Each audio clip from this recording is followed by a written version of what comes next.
sa boss nyo po, si Ma'am Beth, si Ma'am Chrislyn, sila po yung nag-organize para madala kayo dito sa Broxton Park. So ano po ba meron dito kay Broxton Park? So si Broxton Park, ang developer po natin dito is Astranikin Corporation. So sir, sino po ba si Astranikin at sino si Broxton Park? Astranikin Corporation, a combination po ng pangalan ng mga anak ng may-ari. So nandyan po si Arlette, si Astrid, saka si Audrina, then si Anika. So lahat ng model house po natin ipinangalan po sa pangalan ng mga anak ng may-ari. So doon na po kinumbahin po kaya nabuo ang pangalan na Astranikin Corporation. So sir, saan po ba nagmumula si Astranikin Corporation? Kung familiar po kayo sa mga Gonzalo Puyat, Puyat Steel, Gonzalo Puyat and Sons, yun po yung may-ari ng Astranikin Corporation. So, 4th generation na po. Pag ibig sabihin ng 4th generation, apo na po siya ni Puyat. Ang president po natin dito, Juan Miguel Reyes. So, siya po yung may-ari ng Astranikin Corporation. So, sir, bakit naman po nagiging Broxton Park? Yung Broxton Park, yun po yung pangalan ng subdivision natin. So, huwag po kayong malito ha. Si Astranikin hindi kagaya ng Camellia, na pag sinabing Camellia, sila na po yun. Opo. Si Axia, sila na po yun. Tama? Alam ko, out of 100, siguro mga 99.9% na kay Axia yung ano nyo ngayon. Tama po? So, last December kasi, umatin po ako ng Christmas party nyo sa may Tansa. So na-miss po ako na yung target ng Christindale po, talagang, although hindi naman talaga napipix yung ano, pero ang taas po ng benta nyo. Palakpakan po natin ng bawat isa. So, alam ko ang bawat isa dito nakapag-contribute po, tama? So ngayon po, aside po sa Axia na binibenta nyo, ito po ay dagdag inventory, si Broxton Park. Aside po sa dagdag inventory sa inyo, dagdag po ng yaman para sa inyo. So bakit po? Dito po kay Broxton Park, more on cash incentives po tayo. In every reservation, meron po tayo agad makukuhang incentives po.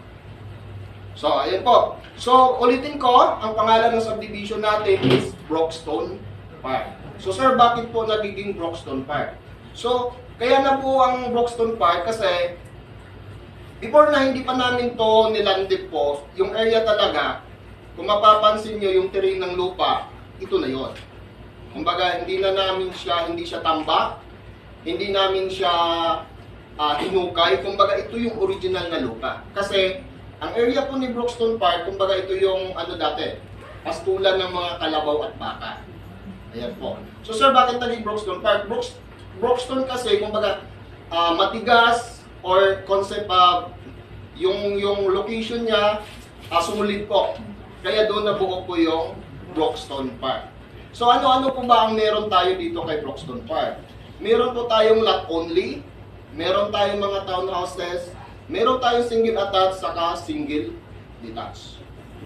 Sir, saan po ba located si Broxton Park? Broxton Park located Barangay Cabuco, 13 Martires, Cavite po. So ano po ang pinaka-landmark natin dito? Tapat lang po siya mismo ng Kanggahan Elementary School. Then, nandito na po yung Kapitolyo ng 13. Then, siguro naririnig nyo na, nandito na rin po yung tinatawag nilang BGC of the South. So, ano po ba yun? Yung project ni Mega World. Yun yung Arden. Kung ano ang makikita natin concept sa Bonifacio Global, nandito na rin po. Then, nandito na rin po ang project ni Ayala.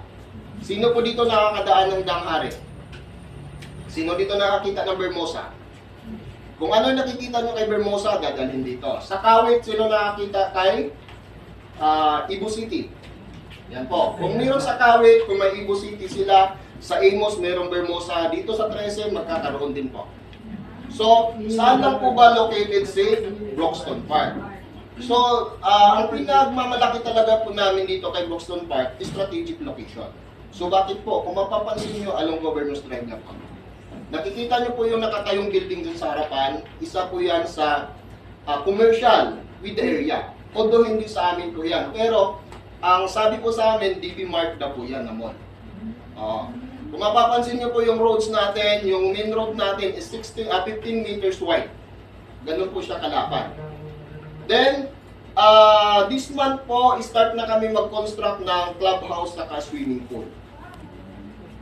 As per engineer, by second quarter of this year, kung mapapansin niyo itong bakanting lote, pagpasok natin ng entrance gate, ito po ay magiging commercial ni Broxton Park. So, gagalawin na namin to by second quarter of this year. So, wag po kayong mag-alala kasi marami pa po kayong pipirahin dito. So, yun po. Sir, wag mo na patagalin. Excited na kami kung magkano yung kikitain namin dito. Yun naman po ang pinaka-importante.